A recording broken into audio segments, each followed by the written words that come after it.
সেই যোজনাৰ অধীনত বহুত অনিয়ম বহুত কেলেংকাৰী বাৰম্বাৰ ৰাইজৰ অভিযোগ উত্থাপন হৈ আছে। সেই ৰাইজৰ অভিযোগ ভিত্তিত আমি কাৰ্বি আংলং জিলাত DRD যিটো প্ৰজেক্ট ডাইৰেক্টৰৰ আমি RTI এখন কৰিছোঁ।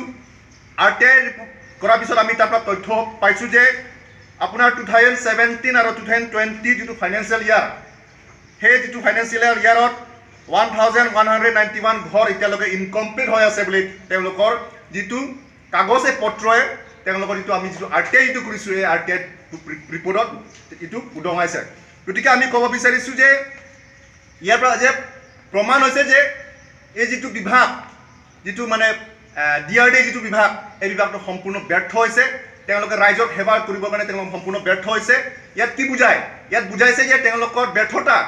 আৰু এই সন্দৰ্ভত আমি বাৰম্বাৰ কাৰ্বি আংলঙৰ 11টা ব্লকৰ যিটো PMAY যিটো গৃহ নিৰ্মাণ হৈ আছে তাত তদন্ত হ'ব লাগিব, CBI দ্বাৰা তদন্ত হ'ব লাগে বুলি আমি কাৰ্বি আংলং অট'নমাছ কাউন্সিলৰ CM পৰা আৰম্ভ কৰি বিভাগীয় EM হওক বা যিটো গুৱাহাটীস্থিত পঞ্চায়ত ৰুৰাল ডেভেলপমেণ্ট যিজন কমিশ্যনাৰ, আমি তেওঁলোকক সাক্ষাৎ কৰি আমি বাৰম্বাৰ মেমৰেণ্ডাম দিছোঁ বা আমি স্মাৰক পত্ৰ প্ৰদান কৰিছোঁ। কিন্তু তেওঁলোকে বিভিন্ন অজুহাত দেখুৱাই আজি তাৰিখলৈকে এই সন্দৰ্ভত তেওঁলোকে যিটো তদন্ত কৰিবলৈ তেওঁলোকে সাহস কৰা নাই। গতিকে আমি প্ৰশ্ন কৰিব বিচাৰিছোঁ যে কাৰ্বি আংলং অট'নমাছ কাউন্সিলৰ সন্মানীয় CM তুলিৰাম ৰহাং ডাঙৰীয়া আজি সংবাদ মেলৰ যোগে তেওঁলোকৰ প্ৰতি আমি প্ৰত্যাহ্বান জনাব বিচাৰিছোঁ যে আপুনি কৈছে যে প্ৰধানমন্ত্ৰী আৱাস যোজনা গ্ৰামীণ আঁচনিৰ অধীনত যিটো গৃহ নিৰ্মাণ কৰাৰ যিটো ইয়াৰ লগত জড়িত যিবিলাক কেলেংকাৰী নিয়ম কৰা যিবিলাক BDO হওক, JE হওক বা গ্ৰাম সেৱক হওক তেওঁলোকক কাৰায়ত্ব কৰি আপুনি জেললৈ প্ৰেৰণ কৰা হ'ব বা তেওঁলোকক এৰেষ্ট কৰা হ'ব বুলি আপুনি সংবাদ মেল পাতি আপুনি ঘোষণা কৰিছে। আমি আপোনাক প্ৰশ্ন কৰিব বিচাৰিছোঁ কেইজন BDO, কেইজন গ্ৰাম সেৱক, কেইজন JE আপুনি এৰেষ্ট কৰি জেললৈ নিক্ষেপ কৰিছে এই তালিকা আপুনি ৰাজহুৱা কৰক। তাৰপিছত আমি এই সংবাদ মেল যদি আমি প্ৰত্যাহ্বান জনাব বিচাৰিছোঁ অসমৰ মাননীয় মুখ্যমন্ত্ৰী ডক্টৰ হিমন্ত বিশ্ব শৰ্মা, তেখেতে কৈছে যে দুৰ্নীতি কৰিলে দুৰ্নীতিৰ ওপৰত তেখেতে বাঘৰ দৰে জঁপিয়াম বুলি কৈছিলে। গতিকে আমি সংবাদ মেল যদি তেখেতক আমি প্ৰত্যাহ্বান জনাইছোঁ, আপুনি যদি সৎ সাহস আছে তেতিয়া কাৰ্বি আংলঙৰ যিটো প্ৰধানমন্ত্ৰী আৱাস যোজনা যিটো গ্ৰামীণ আঁচনি গৃহ নিৰ্মাণ যিটো অনিয়ম হৈছে, কেলেংকাৰী হৈছে, ইয়াত আপুনি CBI দ্বাৰা তদন্ত কৰি ইয়াৰ লগত জড়িত থকা যিবিলাক BDO হওক, JE হওক, গ্ৰাম সেৱক হওক তেওঁলোকৰ বিহিত ব্যৱস্থা লওক। আৰু আমি পুনৰ এটা কথা ক'ব বিচাৰিছোঁ যে অতি শীঘ্ৰে যদি আপোনালোকে যিটো CBI দ্বাৰা তদন্ত আপোনালোকে নকৰে তেন্তে অনাগত দিনবোৰ যিটো আমি গণতান্ত্ৰিক সংগঠন এটা ছাত্ৰ সংগঠন আমি গণতান্ত্ৰিক পদ্ধতিৰে আমি জংগী আন্দোলন গঢ়ি তুলিবলৈ বাধ্য হয় আৰু ইয়াৰ সম্পূৰ্ণ জগৰীয়া হ'ব কাৰ্বি আংলং অট'নমাছ কাউন্সিলৰ কৰ্তৃপক্ষ। আজি গতিকে অনুষ্ঠিত হোৱা আজিৰ এই সংবাদ মেলত উপস্থিত সন্মিলিত কাৰ্বি আংলং জিলা ছাত্ৰ পৰিষদ, কেন্দ্ৰীয় সমিতি, এটা আঞ্চলিক সমিতি নেতৃবৰ্গসকল আৰু আজি এই সংবাদ মেলত উপস্থিত থকা আমাৰ সাংবাদিক বন্ধুসকল সকলোলৈ আপোনালোকক আমি আদৰণি জনাইছোঁ।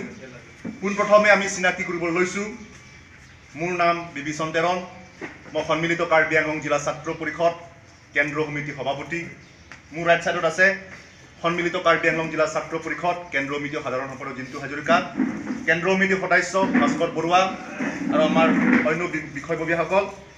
আৰু আজি এই প্ৰেছ মিট আহ্বান কৰাৰ উদ্দেশ্য এইটোৱেই আছে যে বিভিন্ন সময়ত কাৰ্বি আংলং অট'নমাছ কাউন্সিলৰ অধীনত 11টা উন্নয়ন খণ্ড